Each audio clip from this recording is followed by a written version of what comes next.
오늘의 말씀은 사사기 8장 22절부터 35절까지 말씀입니다.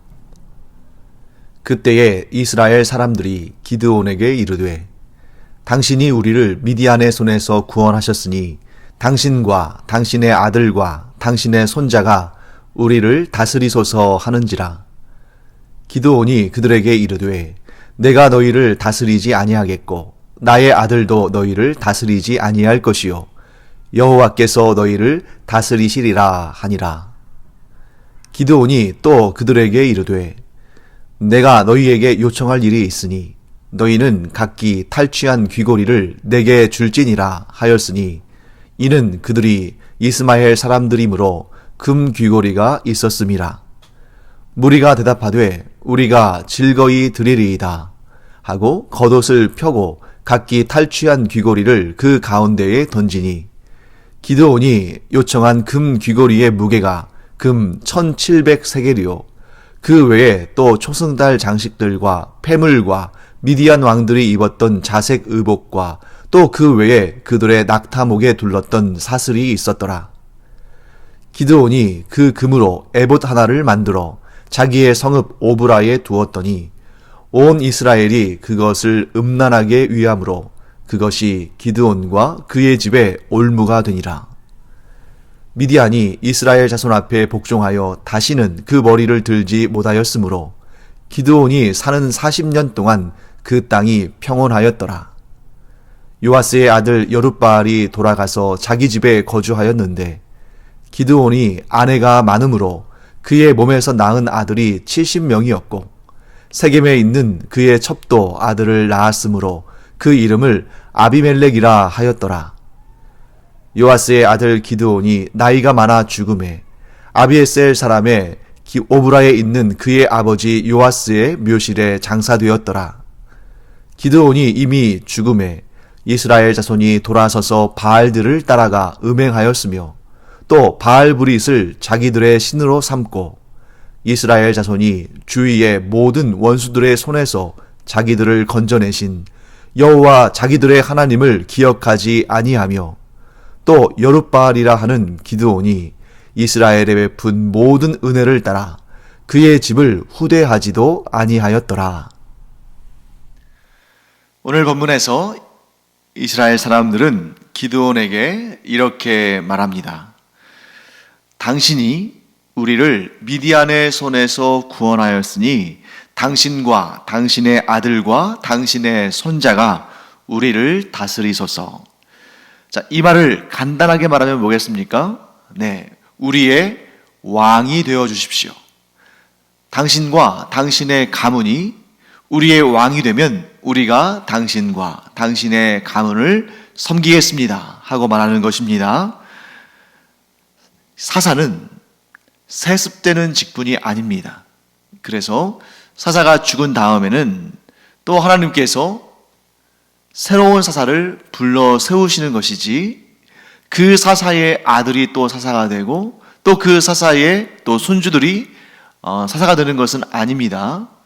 물론 예외적인 경우도 있기는 합니다만 그 내용을 우리가 사무엘에게서 보기도 하죠. 반면에 왕은 세습이 되는 직분입니다. 자, 그러면 지금 이스라엘 백성들이 기드온에게 와서 왕의 가문을 허락하면 우리가 당신과 당신의 가문을 왕으로 섬기겠다라고 말합니다. 그런데 이 이스라엘 백성들이 왕을 요구하는 내용은 이 기드온 사사 때 말고 그 이후에도 우리가 볼 수 있습니다. 사무엘 선지자가 하나님의 사사로서 이스라엘을 다스릴 때에 그의 나이가 이제 너무 늙어서 사사의 직분을 감당할 수 없게 되었을 때에 그가 그의 두 아들 요엘과 아비야에게 사사 직분을 세워줍니다. 그들이 사사가 되는 거죠. 그때 이스라엘의 장로들이 사무엘을 찾아와서 이렇게 말합니다. 당신의 아들들은 당신과 같지 않다. 당신의 뒤를 따르지 않는다. 자, 무슨 말이냐면 이 사무엘의 두 아들이 사사로 세워지는데 이 요엘과 아비야가 뇌물을 받고 판결을 굽게 하는 그런 악한 짓을 저지르죠. 그러니까 이 이스라엘의 장로들이, 즉 이스라엘 사람들의 대표들이 사무엘 사사에게 와서 왕을 세워달라고 합니다. 근데 그때는 사사 시대의 마지막 시대죠. 공식적으로는 마지막 사사는 사무엘의 두 아들 요엘과 아비야지만 사실은 실질적인 마지막 사사는 사무엘이고 사무엘 다음에 사울 왕이 첫 번째 왕으로 세워지는 겁니다. 이렇게 사사 시대의 맨 끝부분, 마지막 부분에 왕을 요청하는 요청이 있고 그리고 왕이 세워집니다만 그 전에 이 사사 시대의 한 중간쯤 되는 중반기에 이 기드온의 시대에도 이스라엘 백성들이 왕을 세워달라라는 부탁을 하는 것을 보면 이스라엘 백성들이 왕을 요구하는 것이 분명히 그들 안에, 그들 마음속에 있었다는 것이고 이스라엘 백성들이 왕을 세워달라, 당신이 왕이 되라, 혹은 우리에게 왕을 달라, 이렇게 왕을 세워달라고 요청할 때에는 그것이 결코 하나님의 기쁘심이 되는 생각이 될 수 없었습니다. 그래서 기드온도 자기와 자기의 가문이 왕이 되고 왕의 가문이 되는 것을 거절했고 사무엘 사사도 이스라엘 백성들이 왕을 세워달라는 부탁을 했을 때 굉장히 언짢아했습니다. 왜냐하면 기드온도 그렇게 얘기를 하고 사무엘도 그렇게 분명히 믿고 있는 그 내용이 뭐냐면 우리에게 왕이 없는 것은 하나님께서 우리 이스라엘의 왕이시기 때문이다. 온 세상 모든 나라 가운데에 이스라엘이 유일무이한 이유는 인간 왕이 존재하지 않고 하나님께서 친히 이 나라의 왕이 되시기 때문에 이스라엘이 온 세상 모든 나라와 민족 가운데 유일무이한 하나님과 언약을 맺은 하나님을 왕으로 섬기는 그런 복된 나라이기 때문이다. 그렇기 때문에 이스라엘 백성들이 왕을 요청한다 하는 것은 곧 뭘 의미하냐면 더 이상 하나님을 왕으로 섬기지 않고 인간 왕을 우리가 원한다 하는 겁니다. 그렇다고 해서 이스라엘 백성들이 우리가 더 이상 하나님을 왕으로 모시지 않고 하나님을 우리의 신으로 섬기지 않겠다라고 말하는 것은 아닙니다. 그런데 그들의 주장은 무엇입니까? 하나님은 하나님의 영역에 계시고 사람의 영역은 사람이 해야 되는 거 아니냐. 하나님은 그냥 신으로 우리의 예배와 우리의 제사를 받으시면 되는 것이고 우리의 이러한 인간적인 부분들, 사적인 부분은 우리를 대표하는 왕이 있어야 되지 않겠느냐. 다른 나라들도 전부 그렇지 않느냐. 이렇게 말하는 것입니다. 자, 이러한 생각은 오늘날 우리에게 시사하는 바가 매우 큽니다. 우리도 이렇게 구분하고 구별하는 그러한 생각을 할 때가 많고 그러한 유혹을 받을 때가 많고 또 이 세상에 그런 사람들이 이미 많이 있다는 거죠. 무엇입니까? 성과 속을 나누어서 거룩한 영역, 곧 나의 삶에 있어서 거룩한 영역은 하나님께서 통치하시고 세속적인 영역, 예를 들면 먹고 살고 놀고 즐기고 하는 그러한 세속적인 영역에 있어서는 우리가 사람이 주인이 되어서 사람 마음대로 할 수 있게 해달라고 말하는 것이나 마찬가지죠. 그래서 오늘날도 많은 사람들이 주일날 교회에 가서 예배 드릴 때는 하나님을 섬기고 왜냐하면 그것은 거룩한 영역, 성스러운 영역이니까.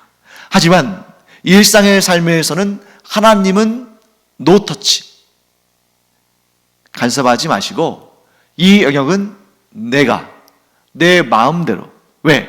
사람의 영역이니까, 세속적인 영역이니까 하고 성과 속을 가르고 하나님을 우리의 삶의 모든 부분의 주인으로 모시는 것이 아니라 우리의 삶의 일부분, 그런데 그나마도 하나님을 잘 찾지 않는, 왜? 거룩함을 추구하지 않고 자기의 욕심, 자기의 이익, 자기의 육신의 쾌락을 추구하니까. 자, 이런 모습이 오늘날 얼마나 많은가. 사랑하는 성도 여러분, 하나님께서 이스라엘 백성들이 인간 왕을 요구했을 때에 하나님의 마음이 좋지 않으셨던 것은 그들이 하나님을 몰아내려는, 하나님을 밀어붙이고 그 자리에 자신들이, 사람이 주인으로, 왕으로 앉고자 하는 그 속마음을 하나님께서 보셨기 때문입니다. 혹여라도 우리 가운데도 그런 마음이 있지 않은지 우리는 아주 유심히 우리 자신을 살펴봐야 됩니다. 내가 물론 하나님을 섬기는 내 거룩한 영역이 있지만 그 외에는 내 마음대로 했으면 좋겠다, 내 뜻대로 했으면 좋겠다. 그저 하나님은 그 거룩한 영역에 계시다가 내가 하나님께 도움을 요청하는 기도를 드리면 그제서야 좀 내 뜻대로, 내가 잘 되도록, 내가 원하는 대로 될 수 있도록 좀 도와주시면 좋겠다. 혹 우리 가운데 이렇게 하나님을 몰아내는, 하나님을 내 삶의 중심에서 몰아내고 내가 그 내 삶의 중심에, 그 주인의 자리에, 왕의 자리에 앉고자 하는 마음이 있지는 않은지 우리 자신을 한번 돌아볼 필요가 있습니다. 아니, 한번 돌아볼 필요가 있는 것이 아니라 매 순간 우리 자신을 점검하고 그러한 생각이 우리를 장악하지 못하도록 항상 우리 자신을 쳐서 하나님 앞에 복종하고 하나님을 늘 나의 왕으로, 늘 나의 주인으로 섬기는, 그래서 하나님께서 항상 우리를 지키시고 인도하시고 보호하시고 복주시는 그런 삶을 누리게 되기를 간절히 축원합니다. 자, 그래서 이제 사사 기드온은 이런 이스라엘 백성들의 왕의 추대를 거절하죠. 그리고 그는 이렇게 말합니다. 내가 너희를 다스리지 아니하겠고 나의 아들도 너희를 다스리지 아니할 것이요 여호와께서 너희를 다스리실 것이다. 이스라엘 사람들은 지금 잘못된 생각을 가지고 있지만 그나마 이스라엘의 사사인 지도자 기드온은 온전한 판단을 하고 있으니 그나마 다행인 것입니다. 그런데 이것은 분명히 사사 기드온이 잘한 일이죠. 그런데 기드온은 뭔가 석연치 않은 부분들이 있습니다. 제가 어제도 말씀드렸습니다만 기드온 이전의 사사들은 특별히 무슨 좀 고개를 갸우뚱하게 되는 그런 이상한 판단이나 이상한 행위나 이상한 결정을 하지 않아요.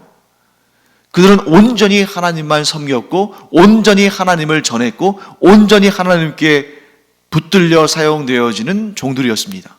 그런 사사들이었죠.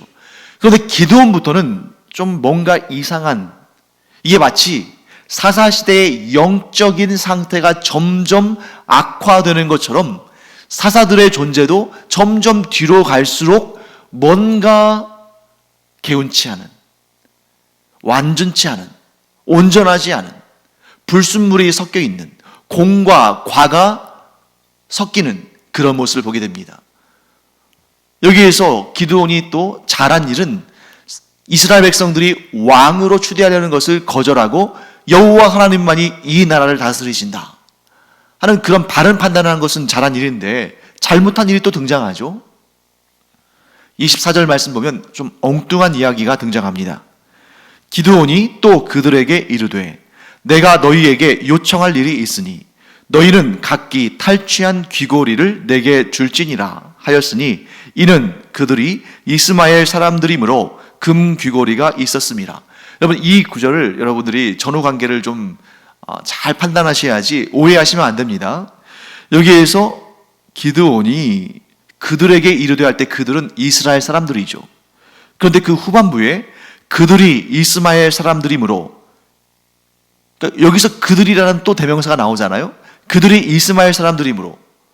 그러면 이 그들이가 같은 사람으로 여기면 분명히 기드온이 그들에게 이를 때는 그 사람들은 이스라엘 사람들인데 왜 뒤에 가서는 그들이 이스마엘 사람이라고 말하는가?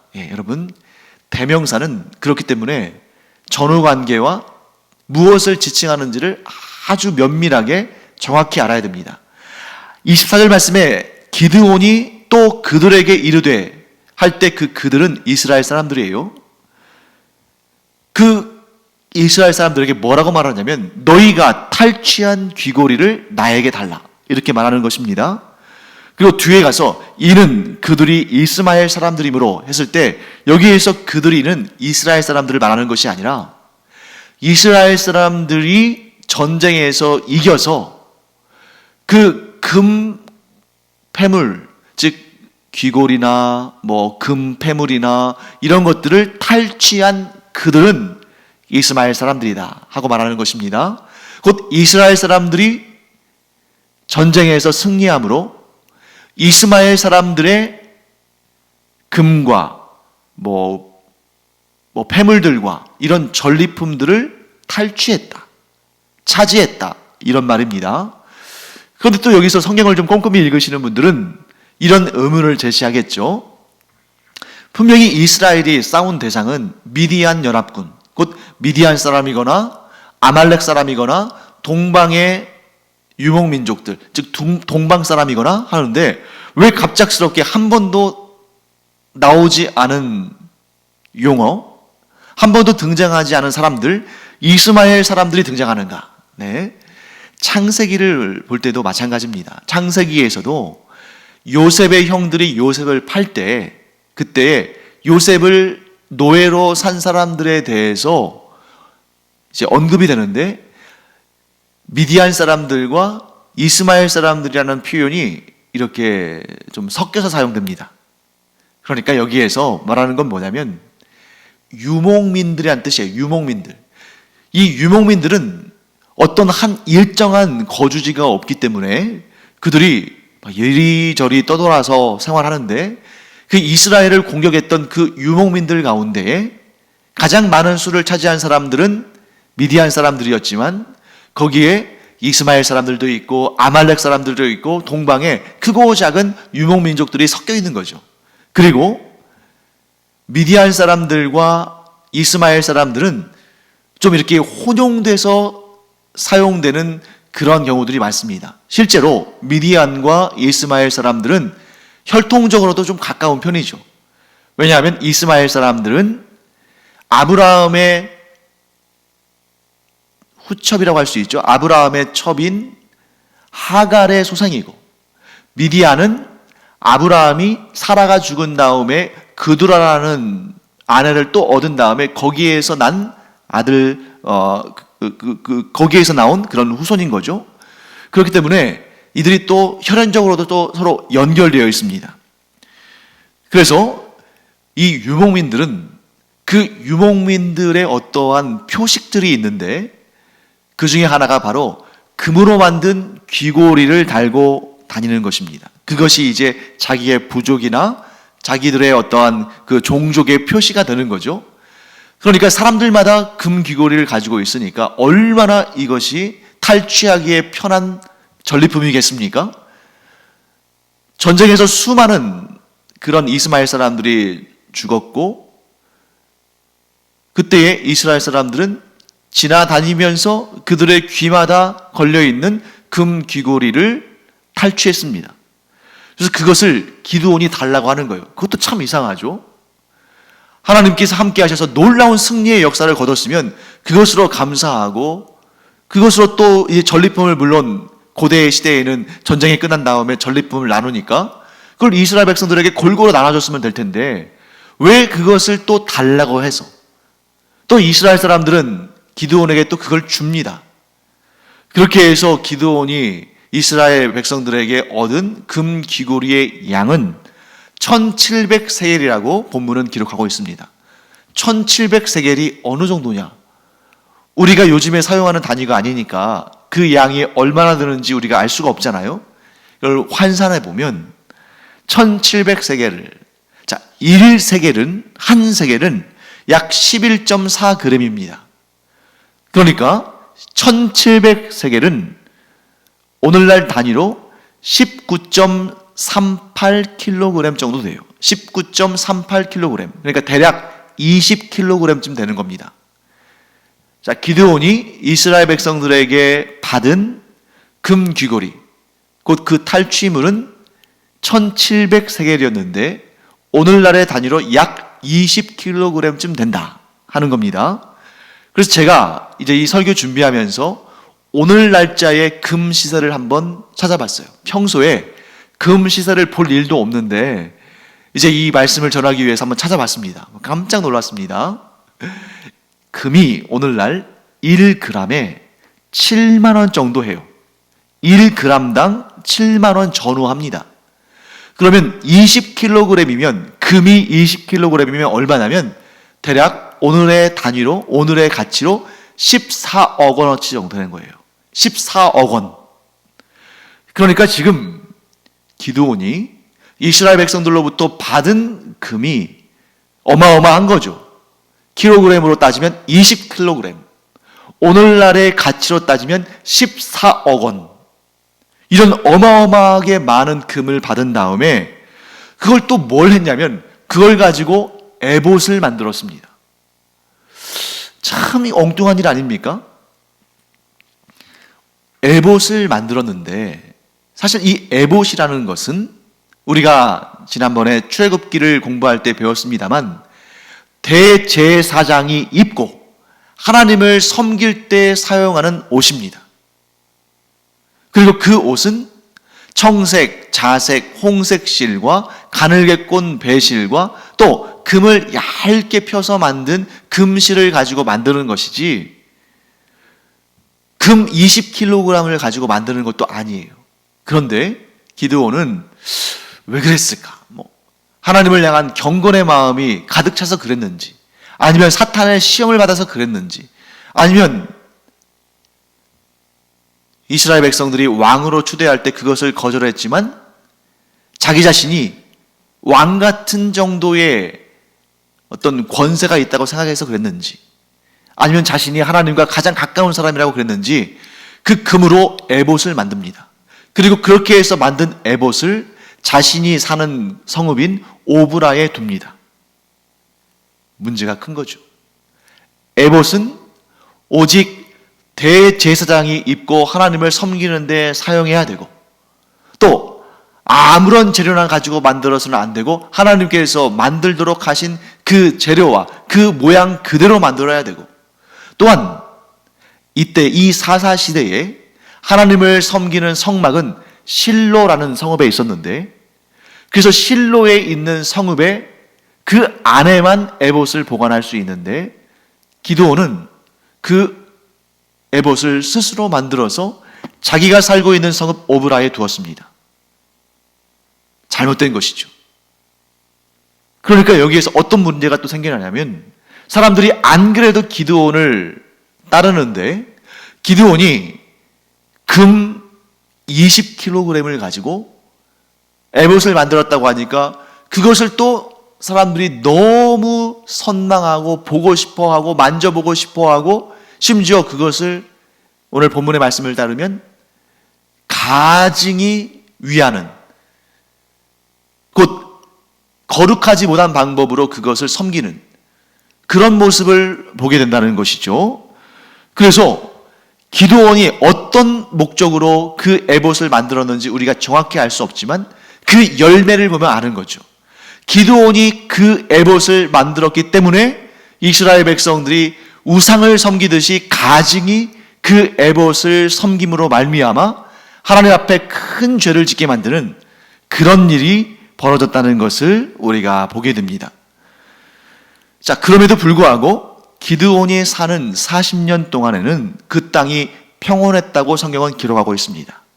그런데 저는 이 평화를 진정한 평화라고 보지 않습니다. 그 평화는 위장된 평화고 분명히 무엇인가 잘못된 평화고 반드시 위험한 일을 앞두고 있는 폭풍 전야의 적막함 같은 평화다라고 생각이 됩니다. 분명히 기드온이 사는 동안에 이스라엘 백성들이 어떤 우상을 섬겼다는 기록은 없습니다. 하지만 에봇을 그가 하나님의 뜻대로 만들지 않은 에봇, 그래서 실로에 가서 하나님의 성막에서 에봇을 입은 대제사장과 함께 하나님께 제사를 드리고 하나님께 경배하고 하나님을 섬겨야 되는 이스라엘 사람들이 실로로 가지 않고 그 금 에봇이 있는 오브라로 가서 그 오브라에서 그 금 에봇을 가증히 거룩하지 않게 악한 그런 마음으로 하나님께서 싫어하시는 모습으로 그것을 섬겼다는 것을 보게 되는 것이죠. 아니나 다를까 기드온이 살아있을 동안에는 명시적으로 우상들을 섬기지 않았지만 기드온이 죽은 다음에 어떤 일이 발생하냐면 이스라엘 사람들이 곧바로 바알과 바알 브릿을 신으로 섬기게 됩니다. 자, 바알은 여러분들이 잘 아시는 대표적인 우상신이죠. 바알 브릿은 뭔가? 여러분, 바알 브릿은 합성어예요. 바알과 브릿. 브릿 하면 이게 뭐냐면 언약을 의미합니다. 그러니까 바알 브릿은 뭐냐면 언약의 신 바알. 그런데 여러분, 언약의 신이라는 말은 어디서 많이 들어본 거 아닙니까? 언약의 신은 바로 하나님입니다. 하나님께서 이스라엘과 언약하셨으니까요. 그러니까 지금 기드온이 죽은 다음에 어떤 일이 벌어지냐면 여호와 하나님을 섬기는 신앙과 바알을 섬기는 신앙이 혼합되어 버리는 이런 종교적 혼합주의가 발생하는 너무나 안타까운 상황이 벌어진다는 것이죠. 이 모든 것들의 원인을 찾아 올라가 보면 무엇이 나옵니까? 기드온이 하나님의 말씀대로 하나님을 섬긴 것이 아니라 자기 마음대로 이스라엘 백성들에게 금을 요구해서 그 금을 가지고 에봇을 만들고 그 에봇을 오브라에 두고 그로 말미암아 이스라엘 백성들이 그 금 에봇을 가증히 섬김으로 그것이 기드온과 그의 가족, 그의 가문에게 올무가 되고 나아가서 이스라엘 전체의 올무가 되는 곧 우상을 섬기는 그러한 하나님께서 가장 싫어하시는 아니 더욱더 싫어하시는 우상과 하나님을 결합해버리는 그런 혼합주의 신앙을 가짐으로 말미암아 하나님의 진노를 사게 됐다. 사랑하는 성도 여러분, 오늘 여기서 우리는 기드온의 잘한 일과 잘못한 일을 두 가지 모두 보게 됩니다. 저는 우리 모두가 이런 신앙인이 되길 바랍니다. 그것은 뭐냐면 잘한 일, 잘못한 일, 사실 여러분 우리가 잘한 일만 있으면 좋겠는데 우리가 우리 스스로를 알지 않습니까? 우리가 100% 잘한 일만 있을 수는 없잖아요.